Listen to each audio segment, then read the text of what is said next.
자, 오늘 말씀의 제목은 부모가 된 엄마와 아빠는 어떻게 하면 좋을까요? 이제 아내와 남편으로 한 몸이 이루어졌습니다. 그리고 그 결과로 자녀들이 태어나게 된 거예요. 자녀들이 태어나면 그때부터 우리는 또 새로운 호칭 하나를 얻게 되는 거죠. 엄마와 아빠라고 하는 이제 호칭을 얻게 됩니다. 자, 그러면 이제 부모가 된 엄마와 아빠는 자녀들 앞에서 어떠한 삶을 살아야 되는가? 오늘 간단하게 세 가지로만 좀 정리해서 전달하도록 하겠습니다. 여러분, 첫 번째, 자, 말씀으로 좀 나아갈까요? 출애굽기 20장 12절. 자, 우리 한 목소리로 합독하시겠습니다. 시작. 내 부모를 공경하라. 그리하면 내 하나님 여호와가 내게 준 땅에서 내 생명이 길리라. 여러분, 어떤 경우에는 부모답지 않은 부모도 있는데 자녀들에게 부모를 공경하라고 가르치려고 하면 약간 제 마음속에서 좀 미안하다 이런 생각이 좀 들 때가 있어요. 그래서 여러분, 항상 사람은 상대적이어야 한다. 내가 좋은 사람이 되어야 저 사람이 나에게 좋은 사람이 되는 거예요. 되게 여러분, 나한테 좋은 사람은 어떤 사람이에요? 나한테 도움이 되는 사람이 좋은 사람이잖아요. 내가 다른 사람의 도움이 되면 내가 그 사람에게 또 좋은 사람이 되는 것입니다. 아내가 남편에게 도움이 되고 없어서는 안 될 존재가 된다면 남편에게 아내가 굉장히 좋은 사람이겠죠. 또 남편도 마찬가지예요. 남편이 아내에게 없어서는 안 되는 존재, 좋은 사람으로 곁에 있어 준다면 이 사람 또한 아내에게 꼭 필요한 사람이 될 수 있겠죠. 이게 맞아 떨어져야 되는 거예요. 자, 이제 부모와 자녀의 관계성 속에서도 어느 한쪽만 잘해서는 이게 성립될 수 없습니다. 부모는 너무 훌륭한데 자녀들이 또 거기에 준하지 못한다. 그러면 좋은 관계 형성이 어렵겠죠. 자, 그러나 이제 중요한 건 뭐냐면 자녀는 부모의 영향력을 거의 100% 받기 때문에 부모를 먼저 다루는 이유가 있어요. 부모를 먼저 다루는 이유는 아이들은 부모를 보면서 인생의 삶을 배우고 살아가는 방식을 터득하면서 적용하고 살거든요. 그래서 이제 부모가 된 엄마, 아빠는 가장 먼저 어떤 사람이 되어야 되냐면 공경받을 수 있는 사람이 되어야 한다. 여러분, 지금 출애굽기 20장 12절 말씀을 자녀들에게 대입을 한다면 자녀들은 부모를 공경하십시오 이렇게 가르쳐야 되는 부분인데요, 저는 이 말씀을 부모에게 대입을 해본 거예요. 그러니까 자녀들이 공경할 수 있는 부모가 되어야, 그래야 공경받게 되는 거다. 저는 이렇게 풀이하고 싶은 거예요. 왜냐하면 부모가 공경받을 수 없는 사람일 수도 있어요. 이제 설교자들은 그럴 때는 이렇게 설교하죠. 그럴지라도 부모는 권위, 하나님이 주신 권위니까 공경해야 합니다. 그러면 자녀들 입장에서는 불공평합니다 이렇게 말할 수 있어요. 왜? 우리는 자녀로 태어났으니까 무조건 잘해야 됩니까? 부모는 개차반의 인생을 살고 있는데 왜 우리만 잘해야 되는 겁니까? 예를 들면 이렇게 불공평하다고 생각할 수도 있겠습니다. 자, 그래서 부모를 먼저 다룸에 있어서 자녀들에게 적용된 이 말씀을 제가 먼저 드리는 것은 부모가 공경받을 수 있는 존재가 되는 것이 먼저 앞서야 된다 이 말이에요. 그러니까 부모님이 부모답지 않은데 부모를 공경해야 할 때 자식들은 얼마나 고통스럽겠어요. 생각해 보세요. 그렇죠? 그래서 부모는 넋 놓고 살지 말라고 하는 거예요. 부모들 정신 바짝 차리고 사시라고 하는 겁니다. 왜냐하면 공경받도록 살아야 되기 때문에 그래요. 근데 중요한 건 뭐냐면 하나님께서는 이 부모를 공경하라 하는 이 공경이라고 하는 원어에 보면은 카베드라고 하는 단어를 썼어요. 줄곧 하나님을 경외하라, 하나님을 높이는 데 쓴 단어를 부모님에게 함께 써준 거예요. 그러니까 그 의도성은 뭐냐면 부모님을 통해 공경하는 법을 배우고, 공경하는 법을 배우면서 하나님 경외하는 것을 배우게 하기 위한 하나님의 놀라우신 그 섭리가 들어있는 거예요. 부모를 공경하지 않는 사람이 하나님을 공경하는 것이 쉽겠는가? 예를 들면 이런 거예요. 부모한테 항상 맞으면서 억압받으면서 큰 자녀는 하나님이 무서운 하나님이라고 생각을 해요. 아무리 좋으신 하나님이라고 설명을 해줘도 아니에요. 우리 육신의 아버지도 무서운데 하나님 아버지는 더 놀라우신 분이니까 더 무서우신 분이겠죠? 이렇게 생각을 한단 말이에요. 그러니까 육신의 부모가 하나님을 비춰주는 투영하는 통로라는 거예요. 아버지가 어떻게 서 있느냐, 엄마가 어떻게 서 있느냐에 따라서 이 과정을 통해서 하나님을 보게 된다는 거예요.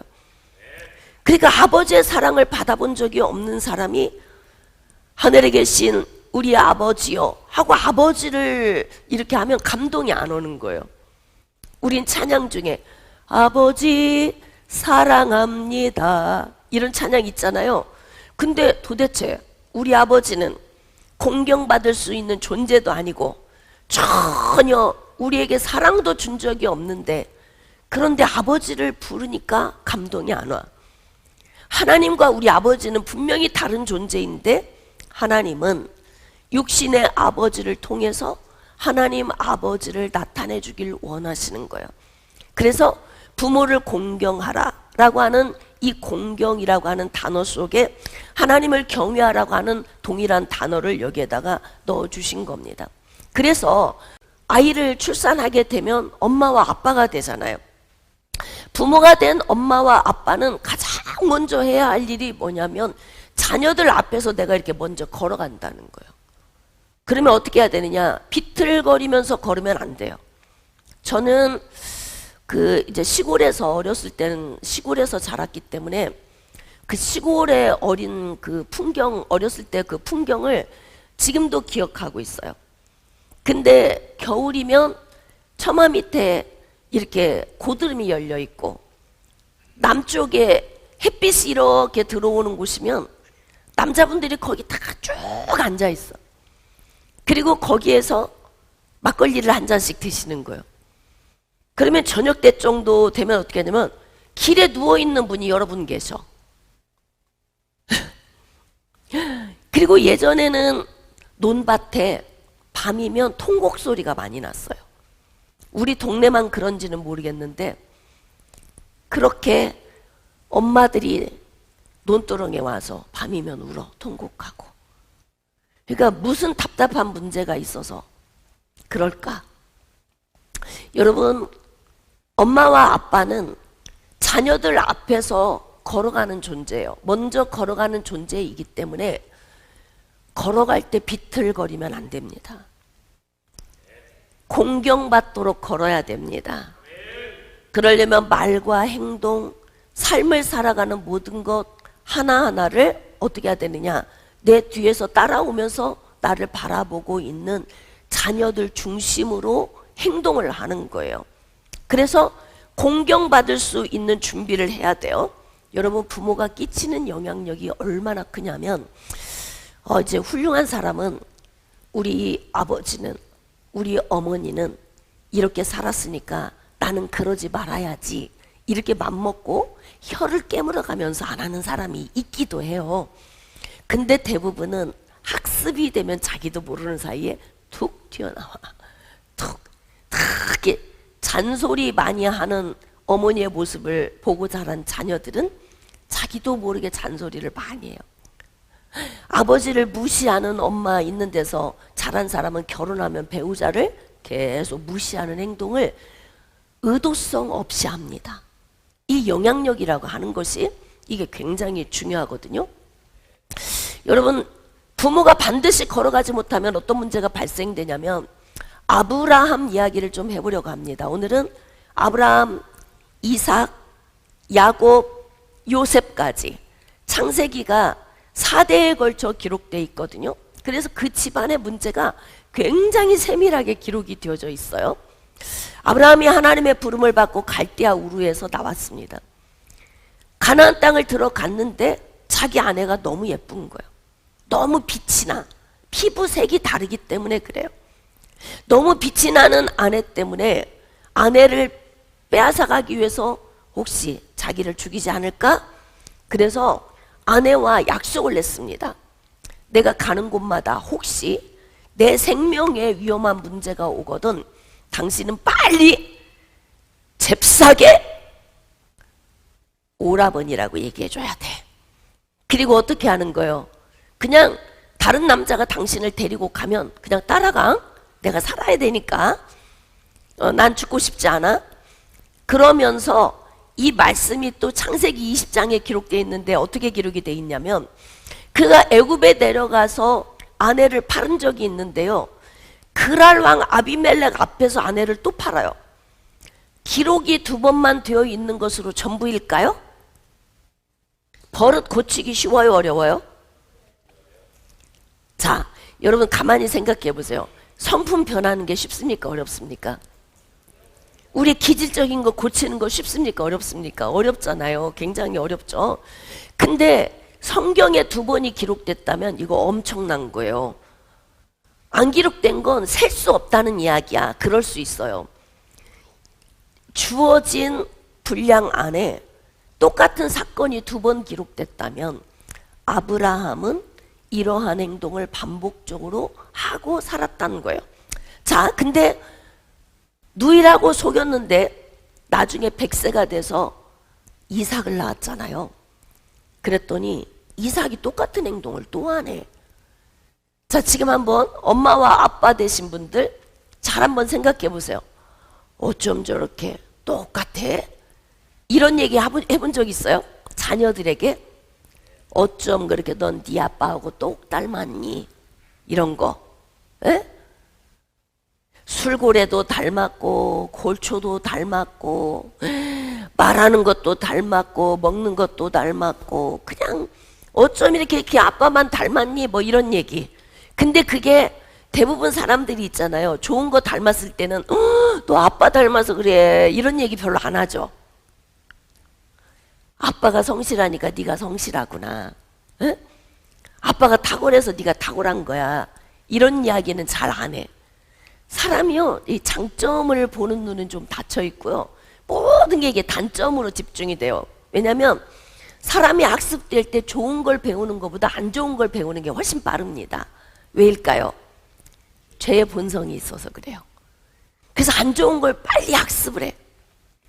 근데 아브라함이 아내 사라를 누이라고 속였던 것을 누가 아들 이삭에게 말을 해줬길래 아들 이삭이 며느리를 또 팔아. 집에서 집으로 영향력이 지금 이렇게 내려오고 있는 거잖아요. 그러니까 본대로 그대로 하는 거예요. 우리는 지금 우리 뒤에 따라오는 사람들이 있어요.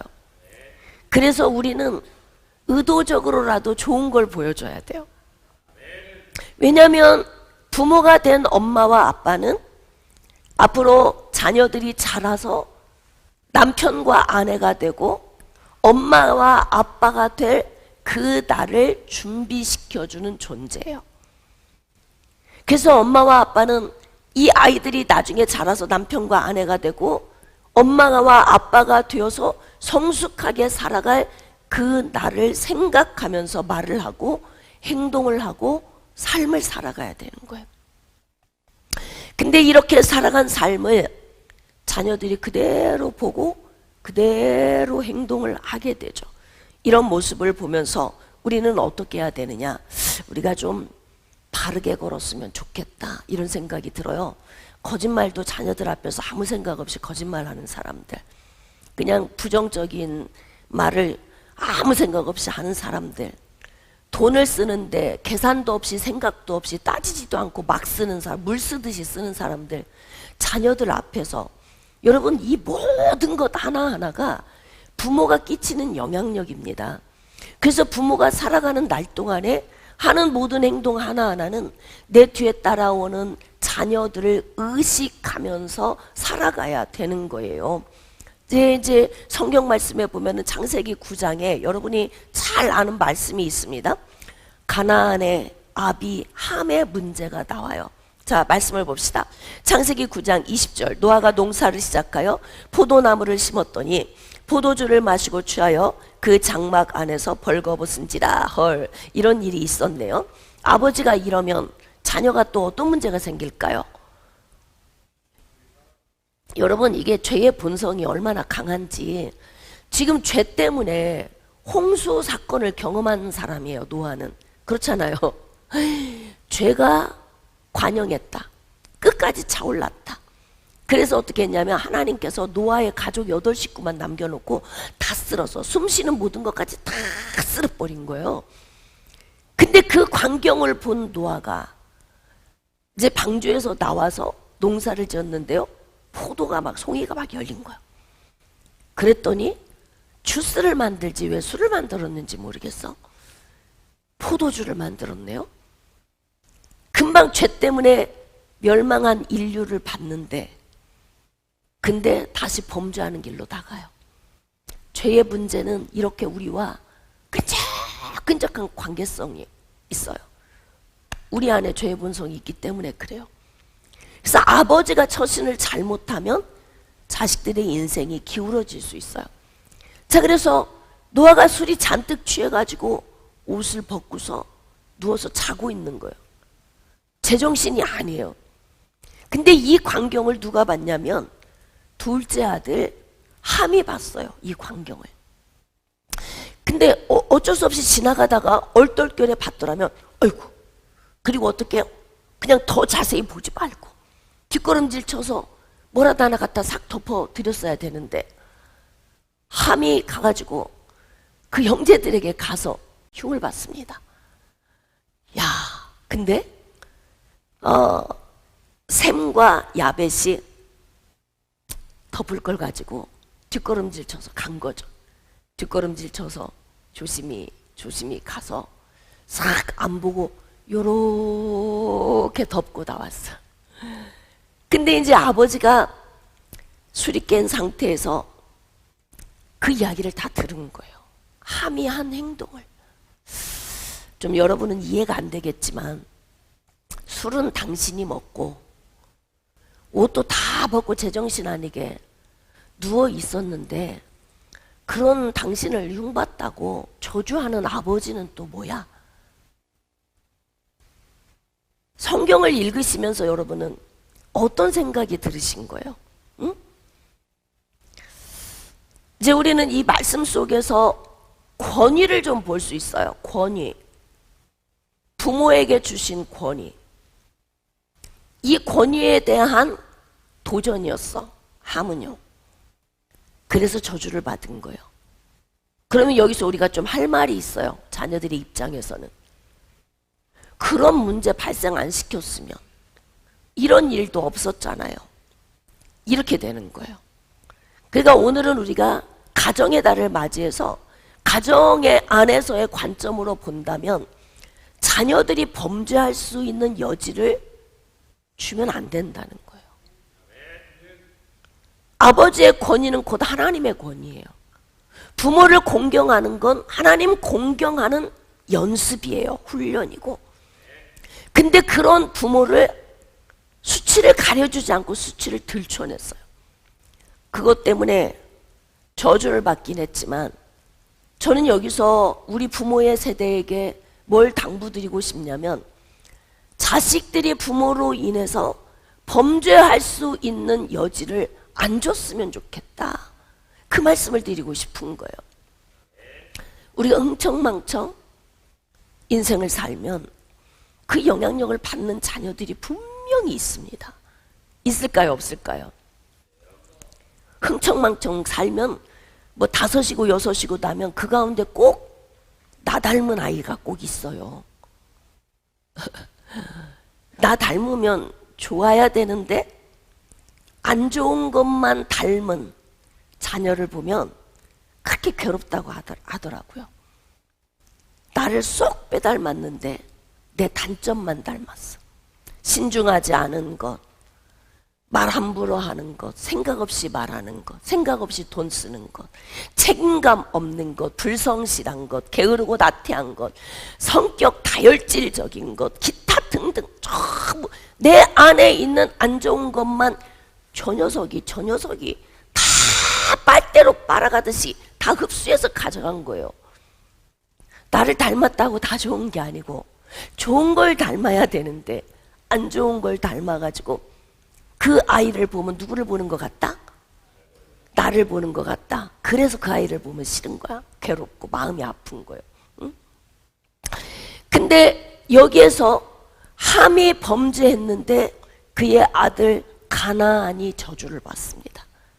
그러니까 아버지 함이 범죄하는 가운데 누가 동조한 거예요? 그의 아들 가나안이 동조한 거예요. 그래서 가나안 족속이 판결을 받아버렸어. 판결. 저주라고 하는 판결이에요. 흘러내린 것이 아니라, 저주가 흘러내리는 것이 아니라 판결. 이거 분별이 되세요? 응? 자, 저주가 흘러내리는 것이 아니라 판결이다. 판결. 이제 성령이 교회들에게 하시는 말씀을 듣고 깨닫는 은혜가, 이때 성령의 사람들은 이게 무슨 이야기인지 깨달아질 거예요. 저주는 흘러내리지 않아요.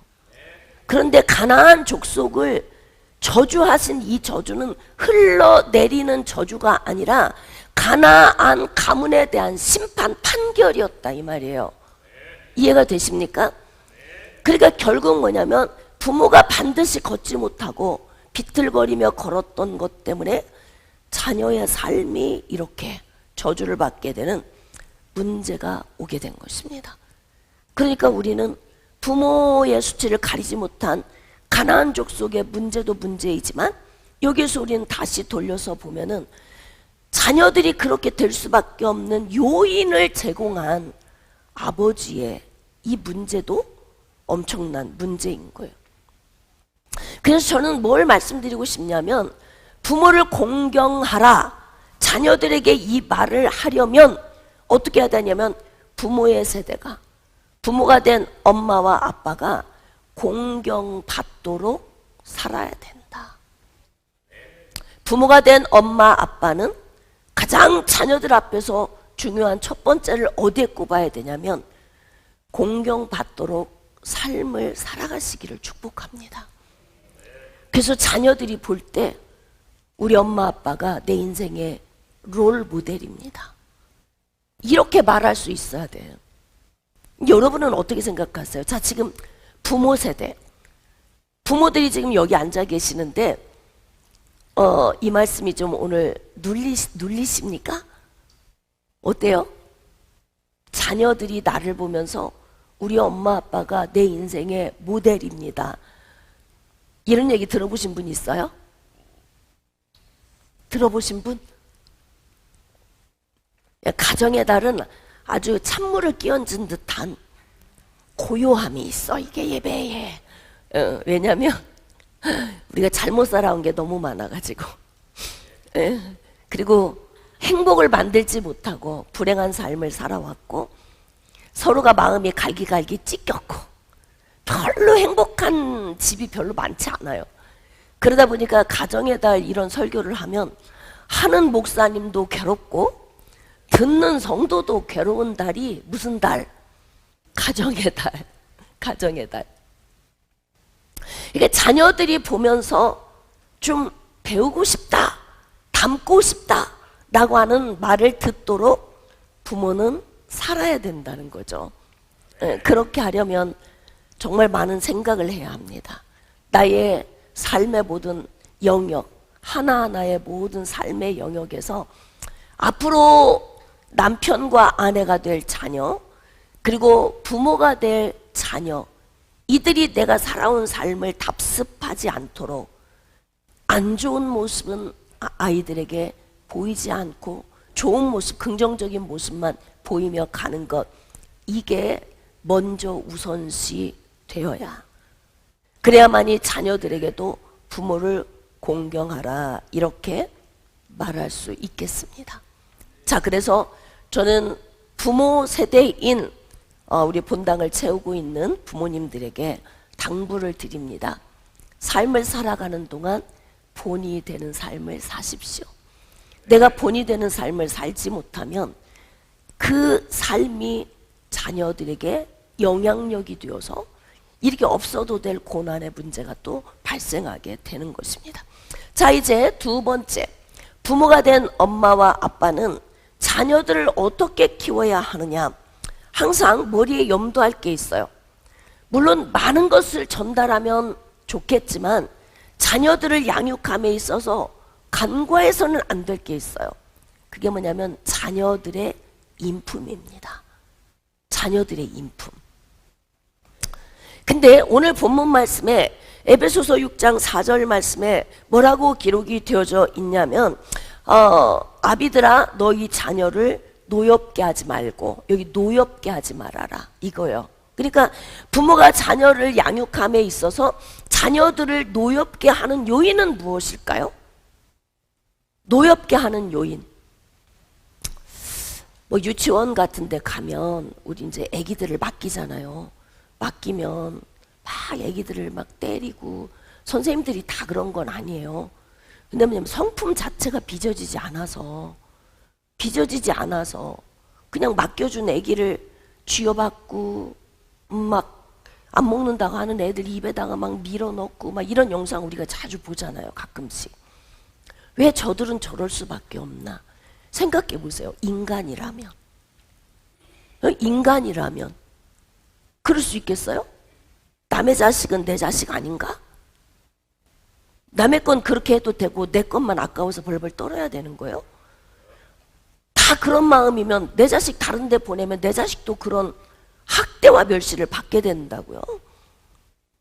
그러니까 전부 모든 아이들을 볼 때는 내 자녀처럼 여기고 행동을 해야 하잖아요. 근데 왜 그렇게밖에 행동을 할 수 없을까요? 그렇게 형성이 된 거예요. 어려서부터 그렇게 인품이 형성이 안 됐어요. 그러니까 그 형성이 안 된 인품이 자라서 아내가 되고 남편이 되고 부모가 되었는데도 그 성품이 형성이 안 됐기 때문에 자녀를 사랑할 수 없어요. 게다가 나이를 먹으면서 어느 곳에 가서 아이를 양육해야 되는 어떤 문제가 발생했을 때 이 사랑을 퍼줄 수가 없어요. 왜? 인성이 제대로 형성이 안 돼 있어서 그래요. 그러니까 여러분, 제가 이제 목회하면서 느끼는 게 뭐냐면 우리가 설교 말씀을 수십 년 듣잖아요. 늘 새로운 걸 듣는 게 아니거든요. 제가 매해마다 5월이 되면 가정의 달에 가정을 다 점검해요. 남편으로서, 아내로서, 부모로서, 자녀로서 다 점검을 해마다 한 번씩 꼭 합니다. 이것을 우리는 수십 년씩 말씀을 듣잖아요. 그럼에도 불구하고 우리 자신을 변화시키는 것이 얼마나 어려워. 맞죠? 얼마나 어렵습니까? 그러니까 부모된 입장에서 자녀들 앞에서 내가 이렇게 걸어갈 때 저들에게 내 인품을 그대로 물려줄 수 있는 좋은 인품을 내가 소유하고 있는가. 자녀들에게 분노가 일어날 수 있도록 가정 안에서 하면 어떤 문제가 발생되냐면 이 아이들이 난폭한 아이들이 됩니다. 여러분 지금 게임 중독된 아이들의 문제가 뭐예요? 게임 중독. 게임을 이렇게 막 하고 있는 애들 게임 그만해. 그럼 눈빛이 확 돌아갑니다. 교회에서도 똑같아요. 교회에서도. 부모님들이 아이들 잘 단속해야 돼요. 그만해라. 안 멈춰. 멈출 수가 없어. 얘들아 게임 그만해. 안 멈춰. 목사님을 힐끗 딱 쳐다보는데 그 눈빛이 엄청 날카로워. 왜 그러는 거예요? 게임 속에서 하는 것이 은혜로운 내용이 거의 없거든요. 그러니까 그것이 학습이 돼서 입력이 되는 거예요. 폭력적인 것들이 입력이 되면서 성품이 거기에서 형성이 되는 거예요. 그러니까 무엇을 보느냐, 무엇을 듣느냐, 무엇을 경험하느냐, 이건 굉장히 중요한 부분이잖아요. 그러니까 가정 안에서도 어떻게 해야 된다? 좋은 것을 보고 듣고 좋은 것이 학습되도록 부모는 내가 부모로서 살아가는 이 위치에서 부모로서 나를 점검해야 돼요. 언제까지 그렇게 우울하게 사실 거예요? 털 비 맞은 눅눅한 듯이 살아요? 그러면 자식들이 다 놀려 있어. 그러니까 부모로서 내가 지금 위치에서 가고 있다면 고민을 좀 많이 해보셔야 돼요. 나는 지금 앞장서 가고 있지. 자녀들이 뒤에서 따라오고 있지. 내가 눅눅하면 뒤에도 다 눅눅해. 내가 기쁘면 뒤에도 다 기뻐. 내가 성격이 다혈질적이면 뒤에서도 보고 다 배워. 그러면서 오는 거예요. 그러니까 어떻게 해야 되느냐. 자녀들에게 분노의 마음을 갖지 않도록 부모가 하려면 어떻게 해야 되냐면 억압이나 조종을 내려놓으셔야 돼요. 쉽게 말하면 기대치를 내려놓으셔야 된다는 거예요. 자녀를 출산하면 부모는 처음에 다 이런 마음을 가져요. 이놈 이쁘게 잘 키워야지. 법대도 보내고 서울대도 보내고 막 다 포부가 있어. 부모는 자녀를 막 안으면 그래서 이쁘게 키우고 싶어요. 내 맘대로 돼요, 안 돼요? 내 맘대로 안 돼요. 근데 내 맘대로 하고 싶어요. 그럼 어떻게 해야 돼? 그렇죠. 억압하고 조종하는 거지. 할래 안 할래? 할래 안 할래? 이렇게 되는 거예요. 예전에 이런 청년이 있었어요. 아버지가 아들에 대한 기대가 너무 컸던 거예요. 그래서 이 아들이 그냥 아버지의 그 속박 안에 묶여 있어요. 애들이 와서 놀자, 종식아 놀자. 그러면 아버지가 뭐라고 하냐면 없다 이러는 거예요. 없다. 그리고 공부해. 넌 빨리 공부. 없어. 없다. 친구들이 오면 매일 없다고 해. 우리 아들은 없다. 거짓말하는 거 쉽게 거짓말하고 있잖아요. 그리고 아이들하고 놀 시간을 안 줘요. 그리고 어떻게 하느냐. 너는 열심히 공부해서 어떻게 돼야 돼? 법대 들어가야 돼. 훌륭한 사람이 되어야 돼. 그러면서 계속 아버지는 이 아들을 조종하는 거예요. 기준을 어디에 두고? 그렇지. 아버지의 그 기준. 내가 이 아들을 통해서 성취하고 싶은 욕구가 있어요. 거기에다가 기준을 두고 이 아이를 그리 밀어넣는 거예요. 이 아이를. 근데 어느 순간인가 어떤 문제가 생겼냐면 이 아이가 정서적 불안정이 오기 시작을 했어요. 정서적 불안정이 왔는데 아버지는 개의치 않아요. 자식이 정신적으로 눌리나 피곤한가 신경 쓸 게 없어. 뭐만 잘하면 돼?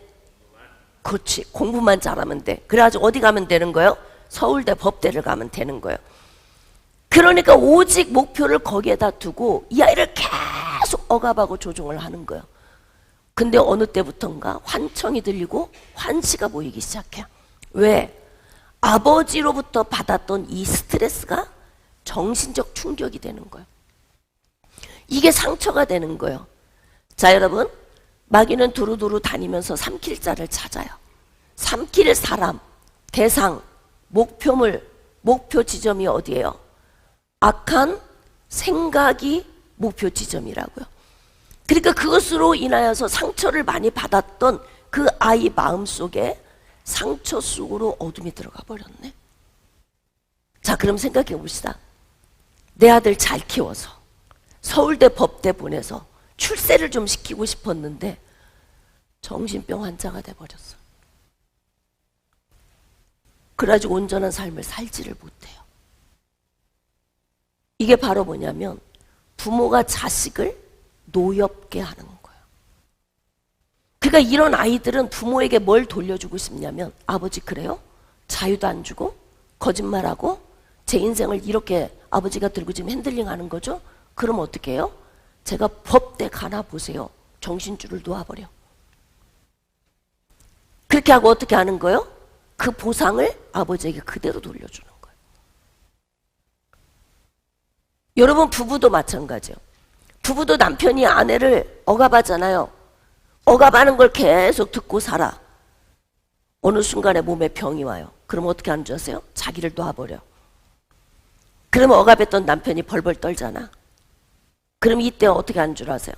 정신 온전한데 미친 척하고 살아요. 그게 좋거든. 왜? 억압했던 남편이 내가 아프니까 이제는 잘해주거든. 그게 너무 좋은 거야. 정신줄 놓고 살아. 그렇게 억압하던 아버지가 아이가 정신줄을 놓아버리니까 그때 이제 애한테 와가지고 벌벌 떠니까 이게 너무 좋은 거지. 그래요 아버지? 제가 보상해 드릴게요. 어떻게? 미친 것으로 제가 보상해 드릴게요. 이렇게 된다고요? 부모가 된 엄마와 아빠, 자식을 나의 소유물로 여기지 마세요. 그리고 나의 어떤 기준에 놓고 이 기준에 맞춰서 아이들을 그곳으로 그 틀에 넣으려고 하지 마세요. 근데 저도 해보니까 제일 힘든 게 뭐냐면 자식 키우는 일이 제일 힘든 것 같아요. 부모는 똑같은 것 같아요. 저도 자식을 안고 자식을 낳았을 때 잘 키워야지. 이놈들 잘 키워야지. 그래서 막 어려서부터 막 피아노 학원도 가, 막 어디도 막 다른 사람 하는 걸 막. 근데 있잖아요. 점점 하다가 어떻게 되냐면 내려놔지더라고 이게. 아 이게 내 맘대로 되는 게 아니구나 이게. 인생은 본인의 선택이구나. 그러면서 어떻게 해요? 아이들에게 스트레스 주지 말고 마음을 평안하게 해주자. 그랬더니 또 여기서 또 아싸 이제 공부 안 해도 되는겨? 또 이제 이렇게 또 이 말씀을 알아들을까봐 이 설교가 그래서 그렇게 무섭다니까요. 응? 주어진 시간 안에 전달해야 되니까 다방면으로 제가 전할 수 없어서 여러분 하던 일을 포기하라 그런 의미는 아니에요. 부모가 내려놓아야 될 건 내려놓아야 된다 그걸 말하는 거예요. 내려놓지 못하고 푸시하면 어떻게 되냐면 아이들의 성품이 깨집니다. 인품이 깨져버려요. 그래서 이 아이들이 나중에 성인이 돼서 남편이 되고 아내가 됐을 때 깨어진 성품으로 결혼 생활을 시작을 하면 행복할 수 있을까요? 행복할 수가 없어요. 근데 이렇게 깨어진 부모가 엄마와 아빠가 자녀를 출산했어요. 자녀를 제대로 양육할 수 있을까요? 제대로 양육 못합니다. 그래서 아이들을 때려서 죽이는 거예요. 어떻게 부모가 그럴 수 있어? 우리 이렇게 생각할 수 있는데 여러분 사람 안에는 지독한 독성이 들어있잖아요. 어때? 공감이 돼요? 사람 안에 독성. 살인한 사람만 살인자가 아니고 미움이 이 속에서 날마다 들끓고 있는 이런 살인을 우린 늘 하잖아요. 누구라도 살인할 수 있다 없다? 있어요. 그게 우리 안에 다 있어요. 어떤 사람은 이것을 절제하고 기도로 말씀으로 이것을 죽이는 거예요. 근데 순간에 훅 올라왔어 이게. 그러면 세상에는 저렇게 순하게 생겼고 저렇게 착한 사람이 어느 날 아버지를 때려서 죽였대. 주변 사람들이 다 얘기해. 저 사람은 저럴 사람이 아니라는 거예요. 저럴 사람이. 저럴 사람은 따로 있는 게 아니에요. 이 안에 속에 상처가 많은 사람이 그런 문제를 발생시킨다고.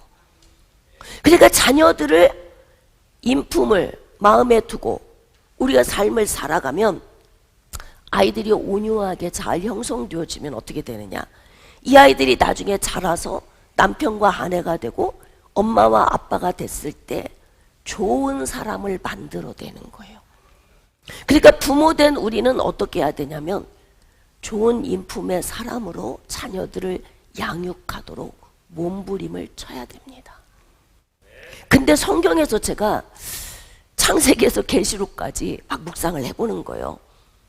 좋은 인품으로 자녀를 제대로 잘 양육한 사람이 어디 있지? 없어. 별로 없어요.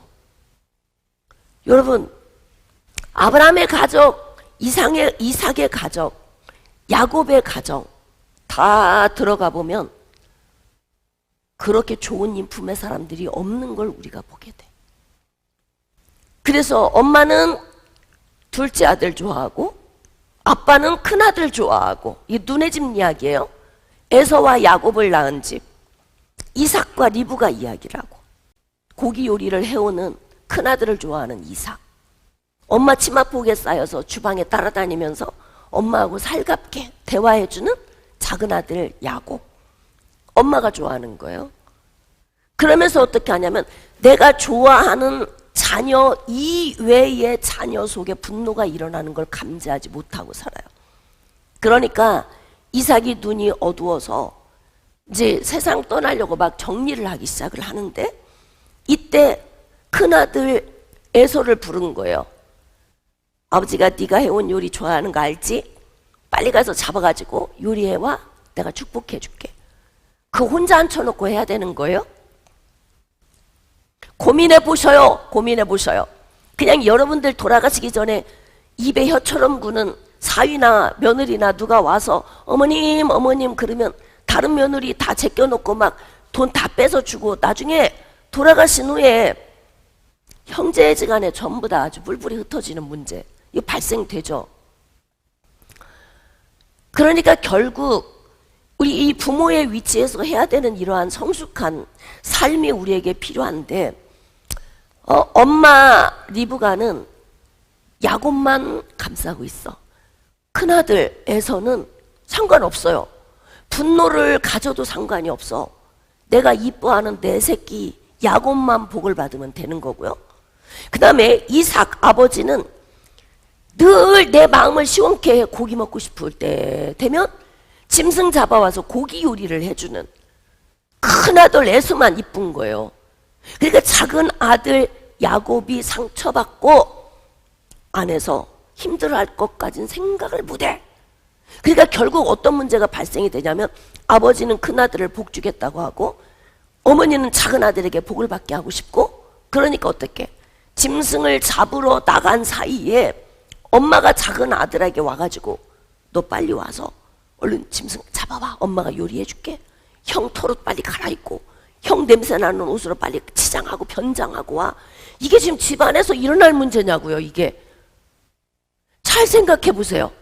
이게 집안에서 부모가 해야 될 일이에요? 아니잖아요. 근데 결국 이들의 성품을 어떻게 하느냐, 다뤄주지 못하는 지혜롭지 않은 행동 때문에 큰아들 에서가 분노의 칼을 갈게 돼요. 이거 부모의 문제거든요. 부모가 그렇게 만든 거예요.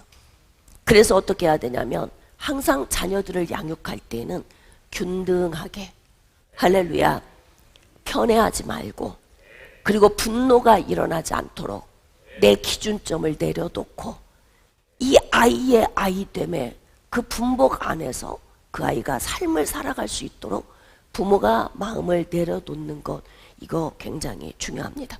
자, 이제 마지막 한 가지. 마지막 한 가지는 뭐냐면 책임감 있는 부모가 되도록 가르치라는 거예요.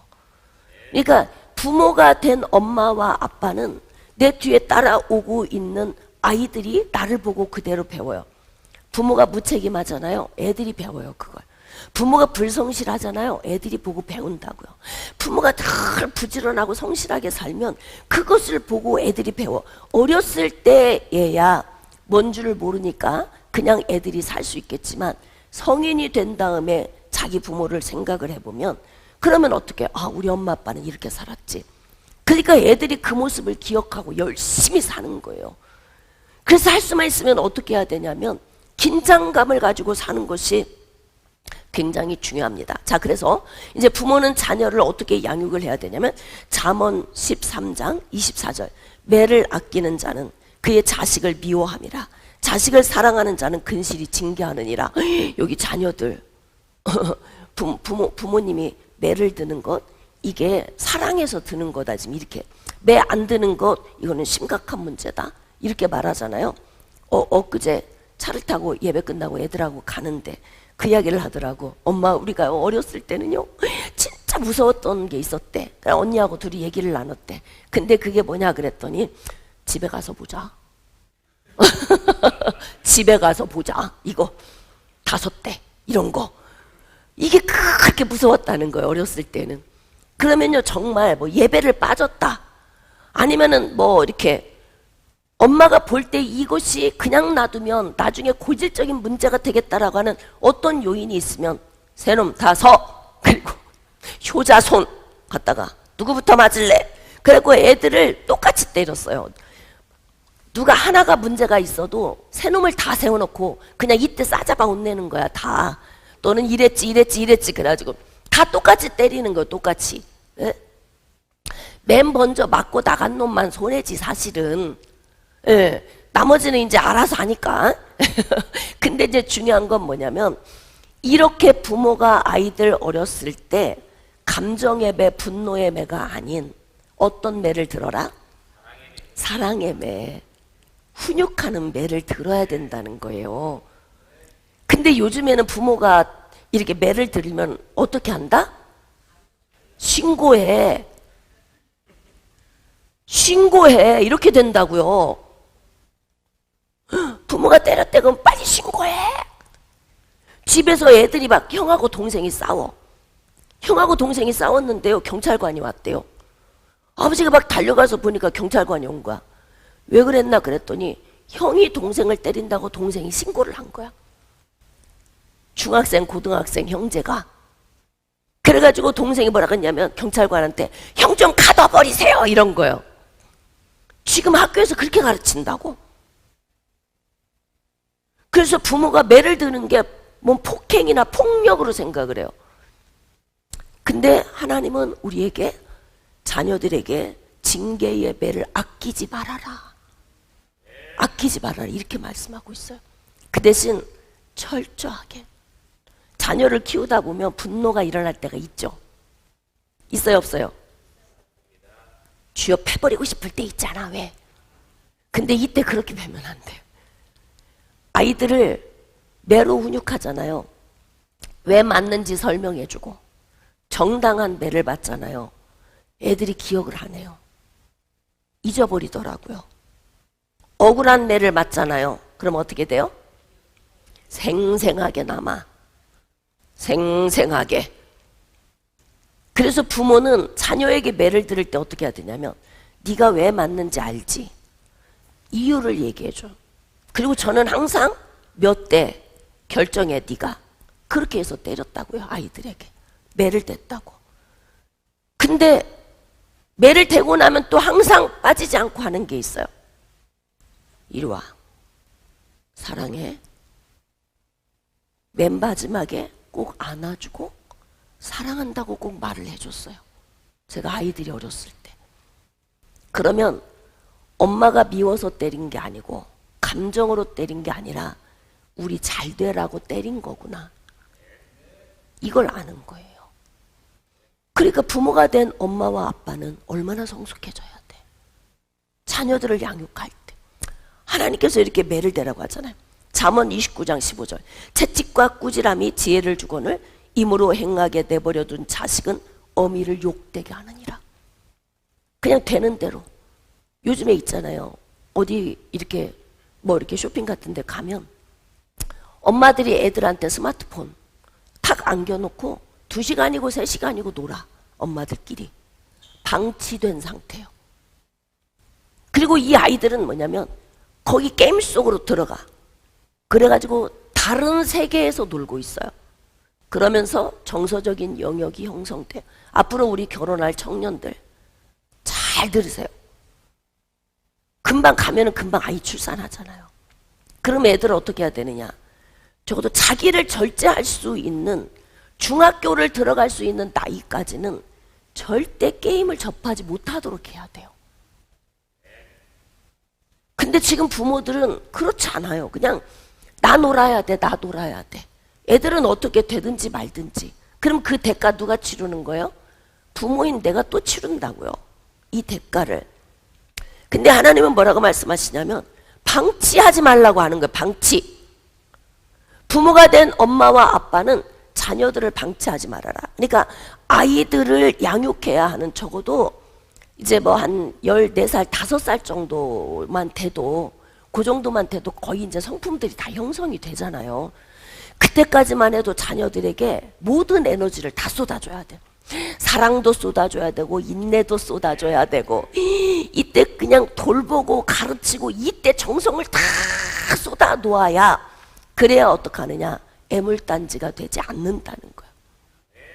그러니까 부모가 된 엄마와 아빠는 자식을 징계하래. 또 있어요. 잠언 29장 17절. 내 자식을 징계하라. 그리하면 그가 너를 평안하게 하겠고 또 내 마음에 기쁨을 주리라. 그냥 부모 마음이 기쁘고 평안하려면 자식들을 징계하라는 거. 징계. 아이들 벌벌 떨지 말고 어디 가서 그냥 한 대 맞고 오면은 막 당장 쫓아가서 그냥 막 이런 거 좀 하지 말고 아이가 혼자 견뎌낼 수 있도록 좀 강하게 좀 키우세요. 강하게. 앞으로 우리는 이미 다 늙었네. 우리 청년의 세대가 이 말씀을 드려야 되겠네요. 응? 아이들을 강하게 키우세요. 그냥 작은 일에 막 마음을 막 요동쳐서 아이들이 그런 부모를 보면서 형성되지 않고 괜찮아, 그럴 수 있어, 그럴 때는 이렇게 하는 거야, 이렇게 가르치고 방법을 전달하면서 아이들을 성숙시켜야 되는. 그래서 어떻게 하냐면 부모는 자녀를 향한 책임감이 있어야 돼요. 적어도 만 20세 될 때까지는, 성인이 될 때까지는 책임을 져줘야 맞다.